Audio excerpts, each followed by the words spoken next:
I just got a really fun package from my friends at Rizzoli. Let's unbox it. First, we have a letter. It says, Dear Reader, it's Pride Month.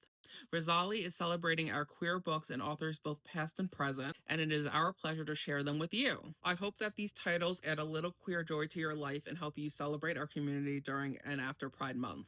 In solidarity, the Rizzoli publicity team. This is a sneak peek of inside the box. First, we have Bing Gay, which is a queer themed bingo kit featuring the LGBTQ plus community most recognizable faces. This is going to be very fun to play. Then we have the Little Book of Pride Heroes by Jared Richards. This is a celebration of queer trailblazers. And here's a close up of what it looks like on the inside. And here's another one. And here's another one. Then we have a set of Pride themed playing cards. Then we have this book of photography that follows the incredible trajectory of Keith Haring's artistic career.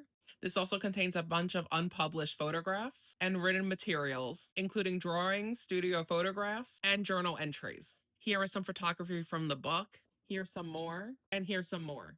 They also sent me On Christopher Street, Transgender Stories, photographs by Mark Seliger. This is a documentary style photo book highlighting the color, flamboyant characters, and theater of a famous but vanishing neighborhood. Here is some photography on the inside, another photo, and another photo. They also sent me Love, the Heroic Stories of Marriage Equality by Frankie Frankenny. This book takes us on the journey of marriage equality in the United States from the 1950s to today. I want to read what it says on the end pages because I think it's really important. No union is more profound than marriage, for it embodies the highest ideals of love, fidelity, devotion, sacrifice, and family. In forming a marital union, two people become something greater than once they were. As some of the petitioners in these cases demonstrate, marriage embodies a love that may endure even past death.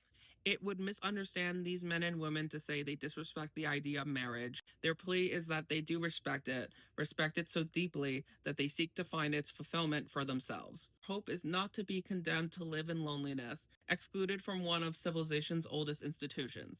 They ask for equal dignity in the eyes of the law. The Constitution grants them that right. From Judge Anthony Kennedy, writing for the majority, Obergefell versus Hodges 2015. I'm very excited to read this. And finally, they also sent me Carrie Moyer's first monograph, which is a deep dive into their painting practice, especially looking at her work of the last decade. Here's some art from inside the book, more artwork, and more artwork. Once again, thank you to my friends at Rizzoli for sending me this PR package to celebrate Pride Month.